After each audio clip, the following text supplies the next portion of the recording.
Federal Drive is presented by GEHA, Government Employees Health Association, proudly providing health and dental benefits to federal employees and their families. Visit GEHA.com. After nearly 2 decades shaping data sharing and governance across federal agencies, Kshmendra Paul has been elected a NAPA Fellow. We'll talk about his proudest accomplishments, what this honor means, and his advice for the next generation of public servants. Kshmendra, thank you so much for joining me. Thank you, Terry, for having me on the show. And congratulations on being elected a NAPA Fellow. It's a reflection of your long and successful career in the federal government. You've worked across several different executive branch agencies and done a lot of things. Tell us what first drew you into public service. That's a great question, Terry. I came into public service in 2005 into the Department of Justice, in large measure because of I was presented with an opportunity to be part of the solution, to be a part of something bigger than myself post 9/11. So I really, for many years, was part of the structural response in the government to, the tragic events on 9/11, improving information sharing, more effective use of technology, at a pretty interesting and challenging time for the nation. Sounds like that got you hooked. How did you find it moving across different federal agencies? Yeah, it did get me hooked. And I came from the private sector, took a little bit of a pay cut because of the attraction to the mission. 2 years in, I was getting ready to start thinking about maybe what's next for me. And I thought that was going back to the private sector. But that was right around the time when I got outreach from Karen Evans, Dick Burke in the White House in the Office of Management and Budget. And they asked me to come up and be the federal chief architect. And I had to do a gut call, and it's a big job. And I decided, no, I love working and doing the public service mission. And I said yes, and I went up there and just continued in OMB, and then later as the presidentially designated government-wide lead for information sharing under President Obama. And at that point, I decided to just stick with it. And I have no regrets. I'm just full of gratitude for the opportunities I had, for the people that held me up, and the exciting and interesting work I was able to do.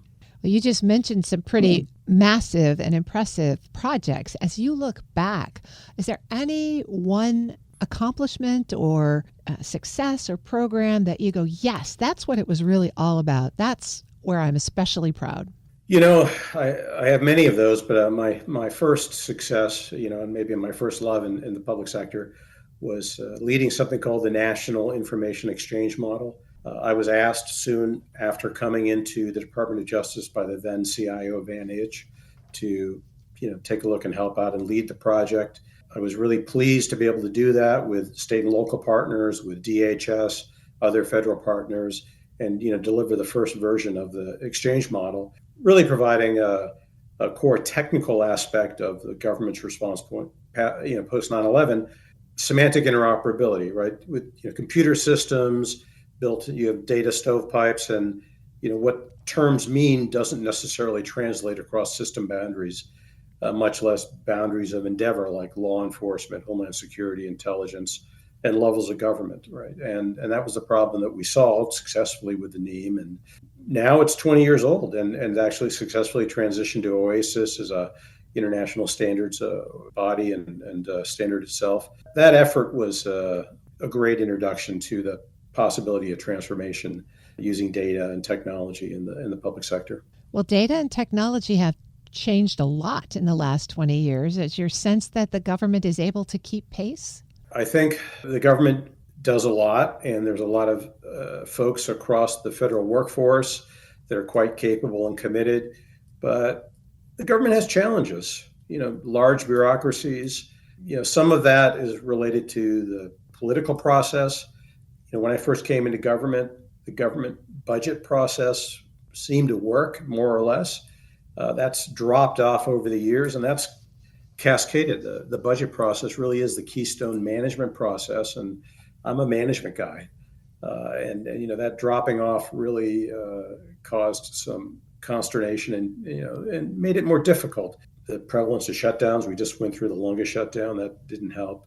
So there's challenges, and that was actually a key theme of the conference. We focused at the conference, the NAPA conference, National Academy of Public Administration, on, the challenges that the public sector faces, but also, the fact that these are longstanding challenges, the drop of trust in government, in some ways, the ossification of public administration, and the opportunity for reinvention in this moment.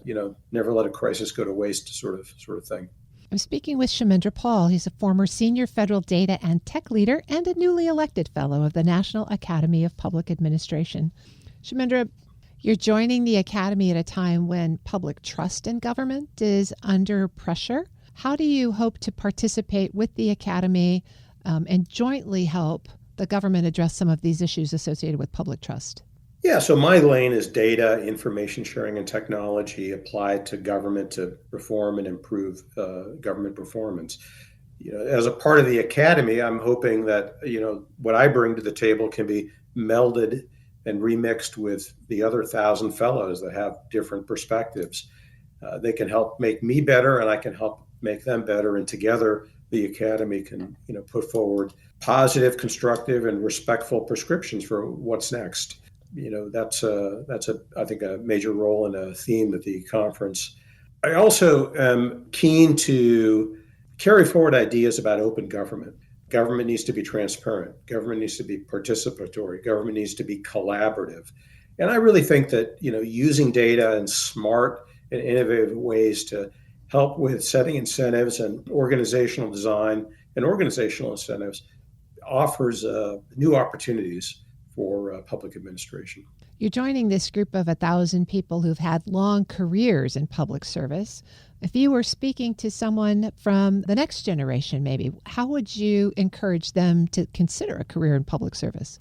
It's so important not to get caught up and react to the moment, but to be reflective and smart and strategic and respond in the moment. And that response, informed by your values, informed by what makes public administration, public service so important.